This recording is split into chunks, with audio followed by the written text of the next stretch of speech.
Petit rappel de la division. La division, en 4e année, on l'apprend vraiment juste en dessin. Absolument juste en dessin. C'est en 5e qu'on apprend la division à crochet. La division, à la base, c'est quelque chose que je veux diviser. Donc, c'est logique, hein?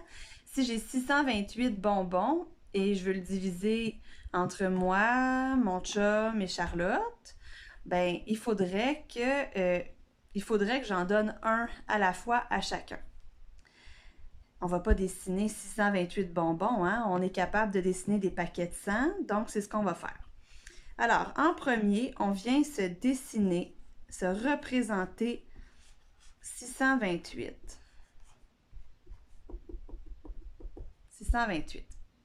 Et là, je vais le diviser par 3 parce que...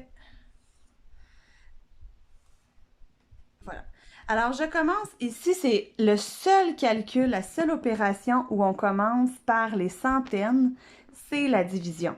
Hein, on commence toujours d'habitude par les unités. Là, on commence pas par les unités, on commence par la centaine. Et c'est vraiment important de te le représenter parce qu'on va aller les barrer au fur et à mesure qu'on les installe. Donc, j'ai 6 centaines, 6 que je vais diviser par 3. Donc, là, je connais bien mes tables, je le sais que je vais en mettre 2 à chaque place. Si tu connais moins bien tes tables, mais tu y vas vraiment un à la fois. J'en ai 6, donc 1, 2, 3, 4, 5, 6. J'en ai juste assez, il m'en reste pas après, j'en ai juste assez. Là, j'ai 2 dizaines que je vais aller diviser en 3. Est-ce que j'ai assez de dizaines pour en donner une à chacun? Non. Alors, je vais aller les transférer en unités. Là, c'est là que c'est long en 4e année faire ça. Là, je ne vais pas compter tous mes petits points un à un. C'est pour ça que c'est important de connaître nos tables. Je le sais que j'en ai 28 divisé par 3. Ce que je pourrais essayer de faire, c'est d'en mettre, mettons, on pourrait s'essayer en mettre 7. 7 à chaque place. 1, 2, 3, 4, 5, 6, 7. 1, 2, 3, 4, 5, 6, 7. 1, 2, 3, 4, 5, 6, 7. 7 fois 3, j'en ai 21. Donc déjà, je peux aller barrer mes 10. Mes autres 10. Donc j'ai 21. Combien qu'il m'en reste? 1, 2, 3, 4, 5, 6, 7. J'y vais donc, il m'en reste 7. Je vais en placer une. Il m'en reste 4. Alors, je vais en placer les 3 dernières que je peux placer. Et il va me rester une unité. Comment j'écris ma réponse? Ben, je vais commencer par regarder combien que j'ai de centaines, dizaines, unités.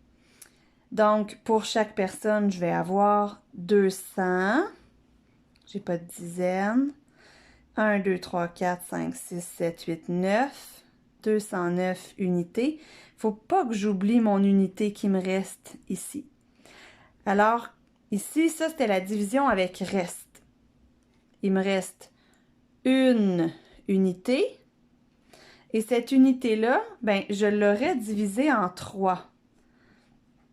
Donc, il me reste un tiers. Puis, je t'avais expliqué que si ça, c'était un gâteau, donc je vais la mettre en plus gros, là, on va faire un zoom sur mon unité qui reste. Si ça avait été un morceau de chocolat ou un gâteau ou un cupcake, ben, j'aurais pas dit « Ah, ben, je vais te le donner à toi ». Non, j'aurais séparé en 3 parties égales. Et j'aurais été... Ben là, c'est pas très égal, ça, là, mais vous comprenez qu'est-ce que je veux dire. J'aurais amené cette partie-là ici, ici. J'aurais amené cette partie-là ici, là. Et j'aurais amené l'autre partie égale ici.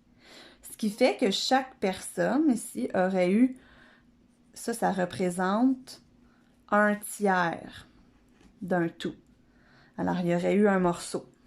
OK? Il faut faire attention parce que quand on se vérifie à la calculatrice, quand on fait des multiplications, tout va bien, des additions, soustractions, nombre à virgule, ça va bien de se vérifier à la calculatrice, mais avec la calculatrice, quand on se vérifie pour une division, il faut faire attention parce que ici, là, à la calculatrice, ça aurait donné 209,33333. Alors, il faut tout le temps que tu regardes juste le début, puis ça va être bon à la calculatrice. Après, ça sera pas bon à la calculatrice. Donc, c'est pas que tu as fait une erreur ou que l'opération fonctionne pas. C'est comme ça. Tu vas apprendre comment y arriver en 5e année.